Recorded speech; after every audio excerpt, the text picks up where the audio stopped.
Hi there, it's Geoff from Better Living Outdoors, and today I'd like to talk to you about feeder filters. So there's a number of ways that you can sanitize your hot tub to keep your water clean. Normally chlorine granules are quite common, and you'll be adding probably a heaped teaspoon of chlorine to your spa water every couple of days. Alternatively to that, a lot of people use a floating dispenser, again with either chlorine or bromine tablets inside it. But what we tend to find with these methods is something goes wrong and you end up getting a problem with your spa where it tends to look a little bit like a fish pond. So if you forget to put your chlorine in, or you take your floating dispenser out and don't put it back in, that's when your water goes off.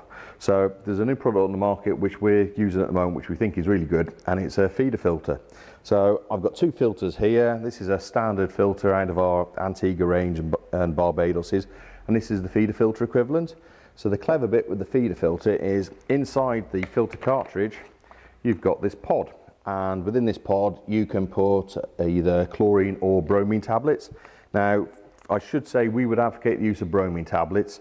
You tend to find chlorine tablets are acidic, so your pH is going to drop down if you're using chlorine, and if your spa, certainly within its warranty period, you'll invalidate your warranty on your head pillows, on your cover, and potentially on your heater as well, because it can do a little bit of degrading.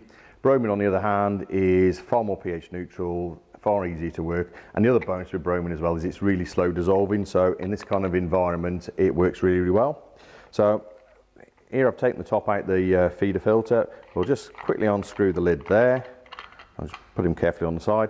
So if I come a little bit closer to the camera, you can see that you've got some little holes in this, and if I rotate the inside you can see we open it up or close it down. So this is the bit that's hard for me to tell you where you need to set it, but basically the more you use a spa, or dare I say it, the dirtier you are when you're in it, the higher the setting you're going to need to put on this for obviously to sanitize your hot tub. But it's one of those little bits of trial and error. So that's how you adjust it. Then all you're going to need to do is load it with bromine tablets.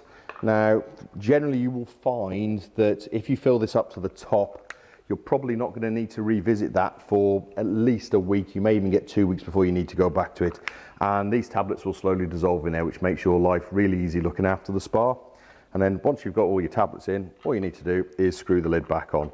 And again, this is fairly straightforward.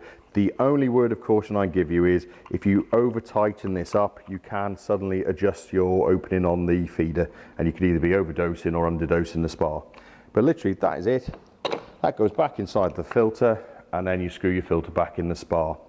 Obviously on a fortnightly basis you're going to be cleaning your filters, so literally all you do with this, having two of these feeder filters, you take the dirty one out, remove the pod, get your clean one, put the pod back in, obviously checking that the tablets are all okay in there, and then put it back in the spa. It's as easy as that. Thanks for watching.